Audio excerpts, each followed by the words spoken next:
Hey, man, this Bandana the Ragg. You watching Gasoline TV, the reliable source. I want to say 607 Unc. 607 Unc. The whole situation with him and 4Extras.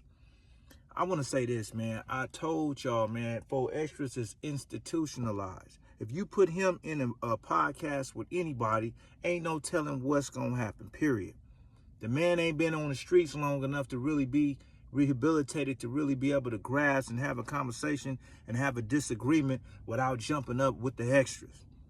607 that dude, man, he's a comedian, man. He's basically a character. You feel me? And I'm coming from the era in the old school where you didn't just trip on a motherfucker because you know you can beat him.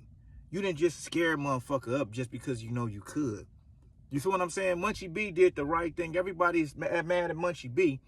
But to be honest with you, if he was blind, if he could see, he handled the situation appropriate. Hey, man, watch your mouth. The dude apologize. What more do you niggas want?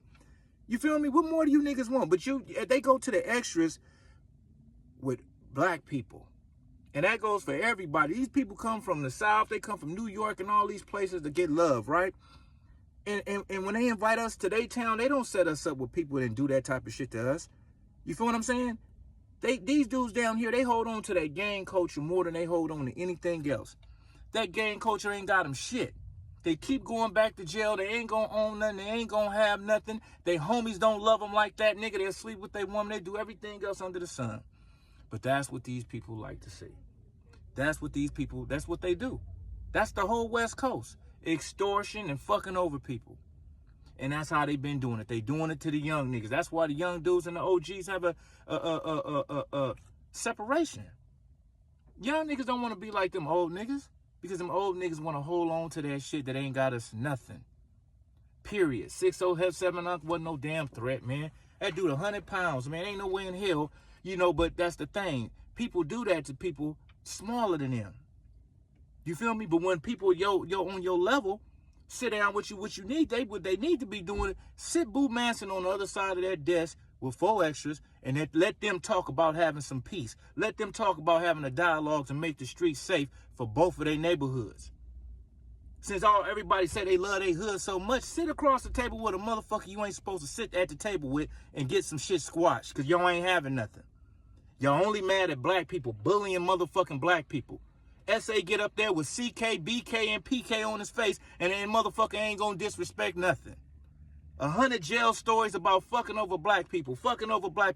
You ain't beat up the police. You ain't threw a chair at the judge. You ain't did nothing to the Mexican mafia, the Asian mafia, the Italian mafia. All your stories about niggas. Ain't nobody trying to hear that shit, man. That's what fucked up the whole culture on the West Coast. Certain people get signed because they up under the umbrella of certain motherfuckers could get paid off their career. What's wrong with these old niggas, though? Why y'all ain't got nothing in your life to where you got to put a nigga in a headlock and ride on his career? You old already. You supposed to have everything you need, but you gave all your life to the penitentiary, so you out here making up for lost times. So that means fuck over anything in a way so you can get yours. Man, I'm telling you. I'm so tired of that shit, homie. That's why I don't really even speak on this shit, because it's stupid. You gonna do all that 607 Unc as a comedian. Nobody ever tripped on Adam. Why 4Extras didn't get up and put his hands in Adam's face? Nigga, for doing that King Pill shit. You went to jail, he tied up with King Pill and let the man diss you. Well, Adam, my boy. I keep hearing these niggas say, Adam, my boy. But why would he let a nigga that's your op get up there and disrespect you in his presence if that's your boy? Won't nobody from 40s do that, so why you don't hold Adam to that same statue? That's what I be talking about, homie. That's what I be talking. Adam died today. You niggas would be at his funeral probably carrying his caskets looking weird. Nigga, Pac would never be on no shit like this, dude. Suge Knight wouldn't even be on no shit. Adam should have been closed if Suge was out. Suge would walk right up to that Nojumper and Adam wouldn't ask one motherfucking question. You'd be so nervous. So why are y'all niggas selling y'all soul, nigga, just to be on a motherfucking platform? Fuck Adam. Fuck that Nojumper shit. You make the culture. You make the content, nigga. Who you are as a black person, you have a story to be told. Adam not interested in his own story. He interested in your story. And niggas too stupid to sell it the right way. I wouldn't go up in there arguing with another black nigga. I'm going to get on there and pass out some resources and let some niggas know how to get some houses, how to get their credit fixed, what jobs is hiring, nigga. Y'all niggas, man, y'all with the weird shit, bro. I don't care for none of them dudes like that up there. Period. I'd be glad when he fired them niggas so they can get their own shit and be independent. T-Rail went and started a dynasty by his goddamn self. 80 Left started a dynasty.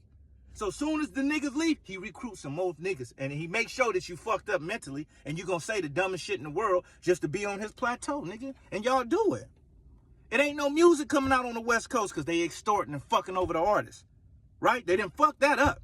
They done fucked up rap. So now these gang niggas is getting up here on these interviews and arguing and fighting on an interview. An interview is supposed to be a conversation, homie. You're supposed to be able to have a conversation with anybody. When you go to court, you have a conversation with your lawyer. You don't be ignorant with your lawyer. You know how to talk to him to try to get you some motherfucking, your time reduced. You feel me? That's why I don't feel sorry for these niggas or them old niggas either, because it's y'all fault. Y'all breed this shit and y'all look at it go down like this and none of y'all step up to the fucking plate and fix shit.